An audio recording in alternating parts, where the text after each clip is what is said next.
The Three Musketeers, by Alexandre Dumas. Chapter 3. The Audience. Monsieur de Treville was at the moment in rather ill humour. Nevertheless, he saluted the young man politely, who bowed to the very ground, and he smiled on receiving D'Artagnan's response, the Béarnais accent of which recalled to him at the same time his youth and his country, a double remembrance which makes a man smile at all ages. But stepping toward the antechamber, and making a sign to D'Artagnan with his hand, as if to ask his permission to finish with others before he began with him, he called 3 lines with a louder voice at each time, so that he ran through the intervening tones between the imperative accent and the angry accent. "Athos, Porthos, Aramis!" The 2 musketeers with whom we have already made acquaintance, and who answered to the last of these 3 names, immediately quitted the group of which they had formed a part and advanced toward the cabinet, the door of which closed after them as soon as they had entered. Their appearance, though it was not quite at ease, excited by its carelessness, at once full of dignity and submission, the admiration of D'Artagnan, who beheld in these 2 men demigods, and in their leader an Olympian Jupiter, armed with all his thunders. When the 2 musketeers had entered, when the door was closed behind them, when the buzzing murmur of the antechamber, to which the summons which had been made had doubtless furnished fresh food, had recommenced, when Monsieur de Treville had 3 or 4 times paced in silence and with a frowning brow the whole length of his cabinet, passing each time before Porthos and Aramis, who were as upright and silent as if on parade, he stopped all at once, full in front of them, and covering them from head to foot with an angry look. "Do you know what the king said to me?" cried he. "And that no longer ago than yesterday evening? Do you know, gentlemen?" "No," replied the 2 musketeers, after a moment's silence. "No, sir, we do not." "But I hope that you will do us the honor to tell us," added Aramis in his politest tone, and with his most graceful bow. "He told me that he should henceforth recruit his musketeers from among the guards of Monsieur the Cardinal." "The guards of the Cardinal? And why so?" asked Porthos warmly. "Because he plainly perceives that his piquette stands in need of being enlivened by a mixture of good wine." Footnote. A piquette, by the way, is a watered liquor made from the second pressing of the grape. End footnote. The 2 musketeers reddened to the whites of their eyes. D'Artagnan did not know where he was, and wished himself 100 feet underground. "Yes, yes," continued Monsieur de Treville, growing warmer as he spoke, "and his Majesty was right, for, upon my honour, it is true that the musketeers make but a miserable figure at court.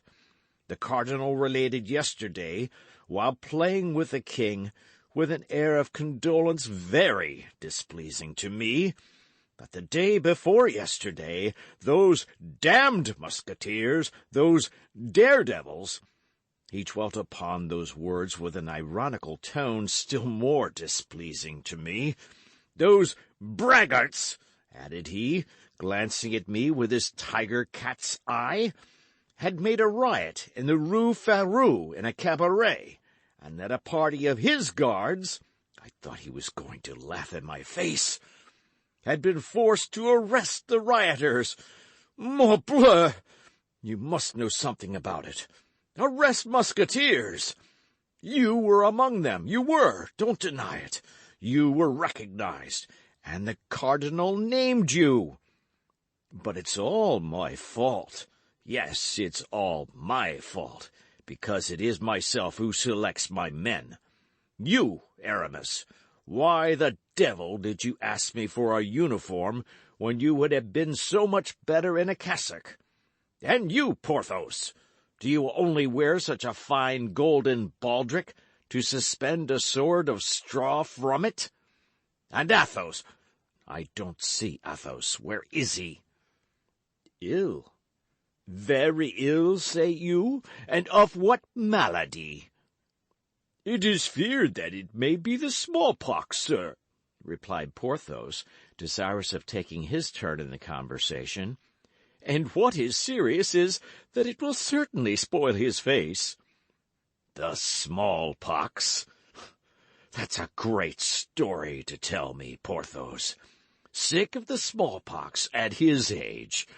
No, but wounded without doubt, killed, perhaps. Ah, if I knew. S'blood, Messieurs Musketeers, I will not have this haunting of bad places, this quarrelling in the streets, this sword-play at the crossways, and above all, I will not have occasion given for the cardinal's guards, who are brave, quiet, skilful men, who never put themselves in a position to be arrested, and who, besides, never allow themselves to be arrested, to laugh at you. I am sure of it. They would prefer dying on the spot to being arrested or taking back a step. To save yourselves, to scamper away, to flee, that is good for the king's musketeers. Porthos and Aramis trembled with rage. They could willingly have strangled Monsieur de Treville, if at the bottom of all this they had not felt it was the great love he bore them which made him speak thus. They stamped upon the carpet with their feet. They bit their lips till the blood came, and grasped the hilts of their swords with all their might. All without had heard, as we have said, Athos, Porthos, and Aramis called, and had guessed from Monsieur de Treville's tone of voice that he was very angry about something. 10 curious heads were glued to the tapestry and became pale with fury, for their ears, closely applied to the door, did not lose a syllable of what he said, while their mouths repeated as he went on the insulting expressions of the captain to all the people in the antechamber. In an instant, from the door of the cabinet to the street gate, the whole hotel was boiling. Ah, the king's musketeers are arrested by the guards of the cardinal, are they? Continued Monsieur de Treville, as furious at heart as his soldiers, but emphasizing his words and plunging them one by one, so to say, like so many blows of a stiletto, into the bosoms of his auditors. What? 6 of his Eminence's guards arrest 6 of his Majesty's musketeers. Morbleu! My part is taken. I will go straight to the Louvre. I will give in my resignation as captain of the king's musketeers, to take a lieutenancy in the cardinal's guards. And if he refuses me, morbleu, I will turn abbé. At these words, the murmur without became an explosion. Nothing was to be heard but oaths and blasphemies, the morbleus, the sang Dieus, the mort tous les diables, crossed one another in the air.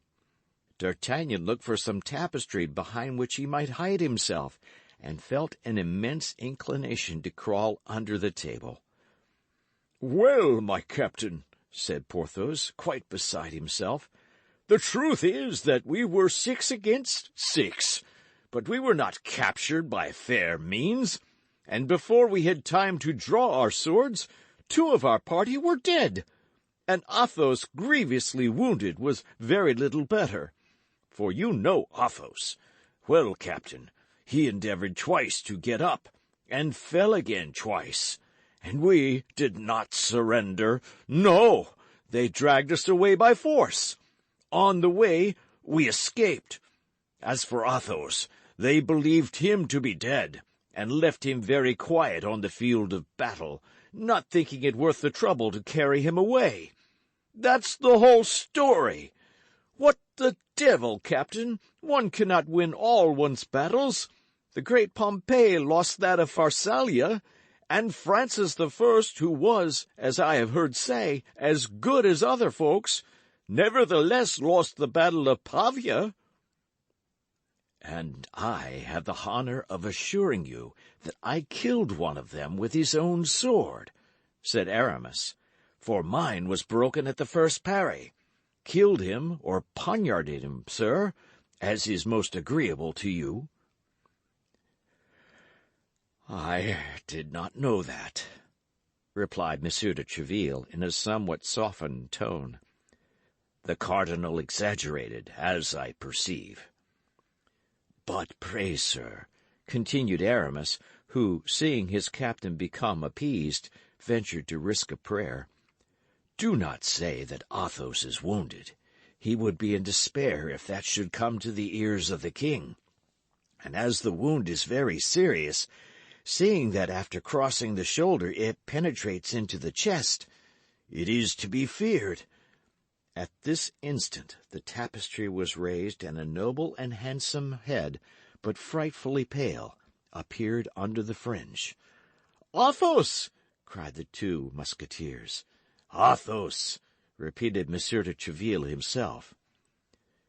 "You have sent for me, sir," said Athos to Monsieur de Treville, in a feeble yet perfectly calm voice. "You have sent for me, as my comrades inform me, and I have hastened to receive your orders. I am here. What do you want with me?"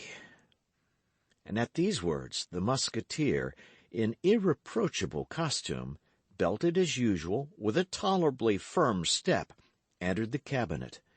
Monsieur de Treville, moved to the bottom of his heart by this proof of courage, sprang toward him. "I was about to say to these gentlemen," added he, "that I forbid my musketeers to expose their lives needlessly, for brave men are very dear to the king, and the king knows that his musketeers are the bravest on the earth. Your hand, Athos." And without waiting for the answer of the newcomer to this proof of affection, Monsieur de Treville seized his right hand and pressed it with all his might. Without perceiving that Athos, whatever might be his self-command, allowed a slight murmur of pain to escape him, and if possible grew paler than he was before. The door had remained open, so strong was the excitement produced by the arrival of Athos, whose wound, though kept as a secret, was known to all. A burst of satisfaction hailed the last words of the captain, and 2 or 3 heads, carried away by the enthusiasm of the moment, appeared through the openings of the tapestry. Monsieur de Treville was about to reprehend this breach of the rules of etiquette, when he felt the hand of Athos, who had rallied all his energies to contend against pain, at length, overcome by it, fell upon the floor as if he were dead. "A surgeon!" cried Monsieur de Treville. "Mine! The king's! The best! A surgeon! Or, by king's blood, my brave Athos will die!" At the cries of Monsieur de Treville, the whole assemblage rushed into the cabinet, he not thinking to shut the door against anyone, and all crowded round the wounded man. But all this eager attention might have been useless if the doctor so loudly called for had not chanced to be in the hotel. He pushed through the crowd, approached Athos, still insensible, and as all this noise and commotion inconvenienced him greatly, he required as the first and most urgent thing that the Musketeer should be carried into an adjoining chamber. Immediately, Monsieur de Treville opened and pointed the way to Porthos and Aramis, who bore their comrade in their arms. Behind this group walked the surgeon, and behind the surgeon the door closed. The cabinet of Monsieur de Treville, generally held so sacred, became in an instant the annex of the antechamber. Everyone spoke, harangued, and vociferated, swearing, cursing, and consigning the cardinal and his guards to all the devils. An instant after, Porthos and Aramis re-entered, the surgeon and Monsieur de Treville alone remaining with the wounded. At length, Monsieur de Treville himself returned. The injured man had recovered his senses. The surgeon declared that the situation of the Musketeer had nothing in it to render his friends uneasy, his weakness having been purely and simply caused by loss of blood. Then Monsieur de Treville made a sign with his hand, and all retired except D'Artagnan, who did not forget that he had an audience, and with the tenacity of a Gascon remained in his place. When all had gone out, and the door was closed, Monsieur de Treville, on turning round, found himself alone with the young man. The event which had occurred had in some degree broken the thread of his ideas. He inquired what was the will of his persevering visitor. D'Artagnan then repeated his name, and, in an instant recovering all his remembrances of the present and the past, Monsieur de Treville grasped the situation. "Pardon me," said he, smiling. "Pardon me, my dear compatriot, but I had wholly forgotten you. But what help is there for it? A captain is nothing but a father of a family, charged with even a greater responsibility than the father of an ordinary family. Soldiers are big children, but as I maintain that the orders of the king, and more particularly the orders of the cardinal, should be executed—" D'Artagnan could not restrain a smile. By this smile, Monsieur de Treville judged that he had not to deal with a fool, and changing the conversation, came straight to the point. "I respected your father very much," said he. "What can I do for the son? Tell me quickly, my time is not my own." "Monsieur," said D'Artagnan, "on quitting Tarbes and coming hither, it was my intention to request of you, in remembrance of the fellowship which you have not forgotten, the uniform of a musketeer. But after all that I have seen during the last 2 hours, I comprehend that such a favour is enormous, and tremble lest I should not merit it." "It is indeed a favour, young man," replied Monsieur de Treville, "but it may not be so far beyond your hopes as you believe, or rather as you appear to believe.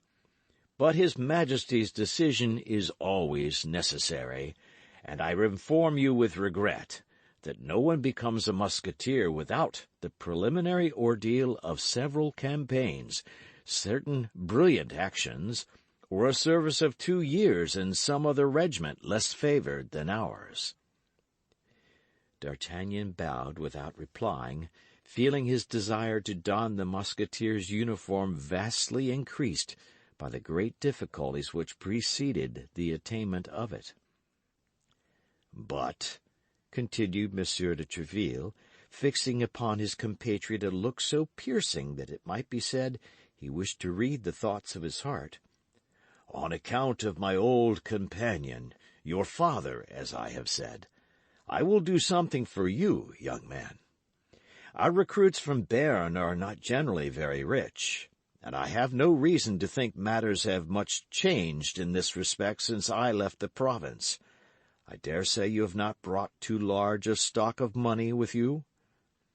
D'Artagnan drew himself up with a proud air which plainly said, "I ask alms of no man." "Oh, that's very well, young man," continued Monsieur de Treville. "That's all very well. I know these airs. I myself came to Paris with 4 crowns in my purse, and would have fought with anyone who dared to tell me that I was not in a condition to purchase the Louvre." D'Artagnan's bearing became still more imposing. Thanks to the sale of his horse, he commenced his career with 4 more crowns than Monsieur de Treville possessed at the commencement of his. "You ought, I say, then, to husband the means you have, however large the sum may be, but you ought also to endeavour to perfect yourself in the exercises becoming a gentleman. I will write a letter today to the director of the Royal Academy, and tomorrow he will admit you without any expense to yourself. Do not refuse this little service. Our best-born and richest gentlemen sometimes solicit it without being able to obtain it.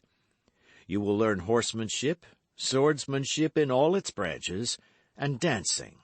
You will make some desirable acquaintances, and from time to time you can call upon me just to tell me how you are getting on, and to say whether I can be of further service to you."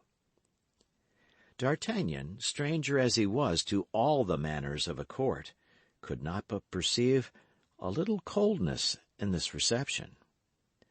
"Alas, sir," said he, "I cannot but perceive how sadly I missed the letter of introduction which my father gave me to present to you." "I certainly am surprised," replied Monsieur de Treville, "that you should undertake so long a journey without that necessary passport, the sole resource of us poor baronets." "I had one, sir, and, thank God, such as I could wish," cried D'Artagnan. "But it was perfidiously stolen from me." He then related the adventure of Meung, describing the unknown gentleman with all the greatest minuteness, and all with a warmth and truthfulness that delighted Monsieur de Treville. "This is all very strange," said Monsieur de Treville, after meditating a minute. "You mentioned my name, then, aloud?" "Yes, sir. I certainly committed that imprudence, but why should I have done otherwise? A name like yours must be as a buckler to me on my way.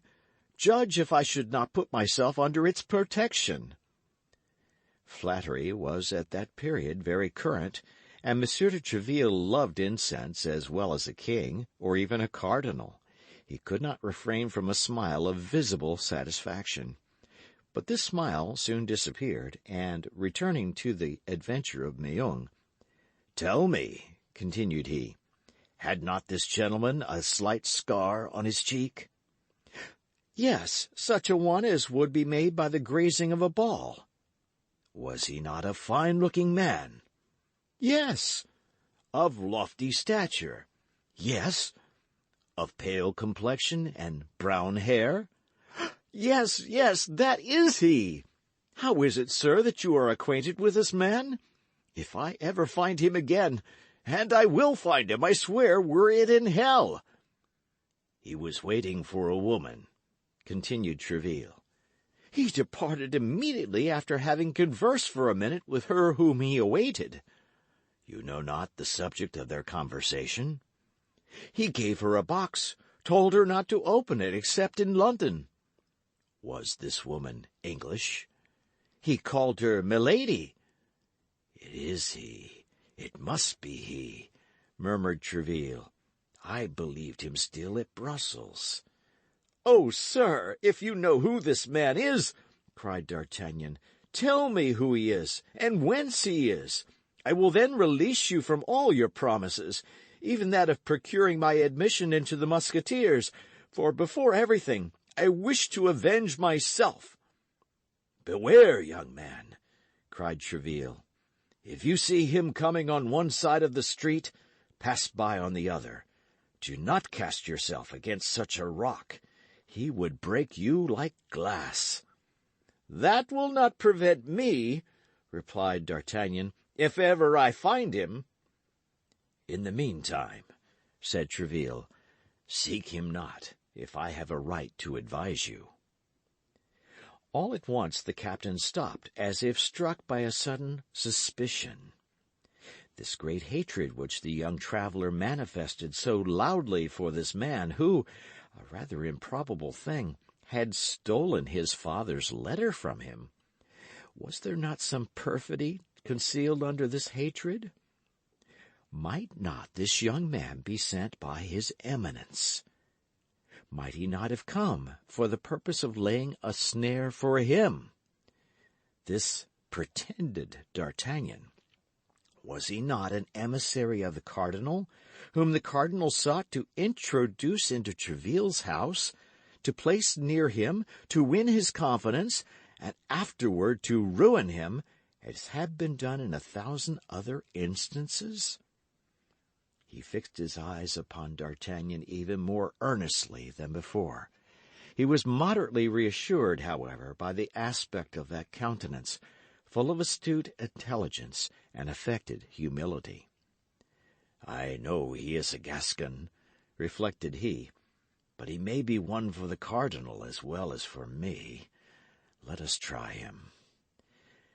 "My friend," said he, slowly, "I wish, as the son of an ancient friend, for I consider this story of the lost letter perfectly true, I wish, I say, in order to repair the coldness you may have remarked in my reception of you, to discover to you the secrets of our policy. The king and the cardinal are the best of friends. Their apparent bickerings are only feints to deceive fools.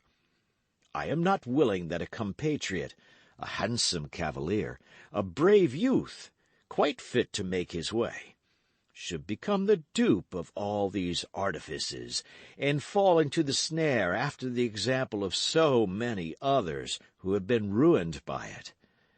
Be assured that I am devoted to both these all-powerful masters, and that my earnest endeavours have no other aim than the service of the king and also the cardinal, one of the most illustrious geniuses that France has ever produced. Now, young man, regulate your conduct accordingly, and if you entertain, whether from your family, your relations, or even from your instincts, any of these enmities which we see constantly breaking out against the cardinal, bid me adieu, and let us separate. I will aid you in many ways, but without attaching you to my person. I hope that my frankness at least will make you my friend, for you are the only young man to whom I have hitherto spoken as I have done to you." Treville said to himself, "If the cardinal has set this young fox upon me, he will certainly not have failed. He who knows how bitterly I execrate him, to tell this spy that the best means of making his court to me is to rail at him. Therefore, in spite of all my protestations, if it be as I suspect, my cunning gossip will assure me that he holds his eminence in horror." It, however, proved otherwise. D'Artagnan answered with the greatest simplicity. "I came to Paris with exactly such intentions. My father advised me to stoop to nobody but the king, the cardinal, and yourself, whom he considered the first three personages in France." D'Artagnan added Monsieur de Treville to the others, as may be perceived, but he thought this addition would do no harm. "I have the greatest veneration for the cardinal," continued he, "and the most profound respect for his actions. So much the better for me, sir, if you speak to me, as you say, with frankness, for then you will do me the honour to esteem the resemblance of our opinions. But if you have entertained any doubt, as naturally you may, I feel that I am ruining myself by speaking the truth. But I still trust you will not esteem me the less for it, and that is my object before all others." Monsieur de Treville was surprised to the greatest degree. So much penetration, so much frankness, created admiration, and did not entirely remove his suspicions. The more this young man was superior to others, the more he was to be dreaded if he meant to deceive him. Nevertheless, he pressed D'Artagnan's hand and said to him, "You are an honest youth, but at the present moment I can only do for you that which I have just now offered. My hotel will be always open to you. Hereafter, being able to ask for me at all hours, and consequently to take advantage of all opportunities, you will probably obtain that which you desire." "That is to say," replied D'Artagnan, "that you will wait until I have proved myself worthy of it. Well, be assured," added he with the familiarity of a Gascon, "you shall not wait long." And he bowed in order to retire, and as if he considered the future in his own hands. "But wait a minute," said Monsieur de Treville, stopping him. I promised you a letter for the director of the academy. Are you too proud to accept it, young gentleman?" "No, sir," said D'Artagnan, "and I will guard it so carefully that I will be sworn it shall arrive at its address, and woe be to him who shall attempt to take it from me." Monsieur de Treville smiled at this flourish, and leaving his young man compatriot in the embrasure of the window, where they had talked together, he seated himself at a table in order to write the promised letter of recommendation. While he was doing this, D'Artagnan, having no better employment, amused himself with beating a march upon the window, and with looking at the Musketeers, who went away one after another, following them with his eyes until they disappeared. Monsieur de Treville, after having written the letter, sealed it, and rising, approached the young man in order to give it to him. But at the very moment when D'Artagnan stretched out his hand to receive it, Monsieur de Treville was highly astonished to see his protégé make a sudden spring, become crimson with passion, and rush from the cabinet, blind. "S'blood, he shall not escape me this time!" "And who?" asked Monsieur de Treville. "He, my thief," replied D'Artagnan. "Oh, the traitor!" And he disappeared. "The devil take the madman!" murmured Monsieur de Treville.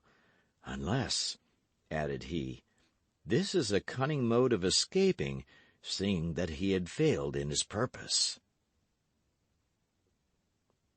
End of chapter.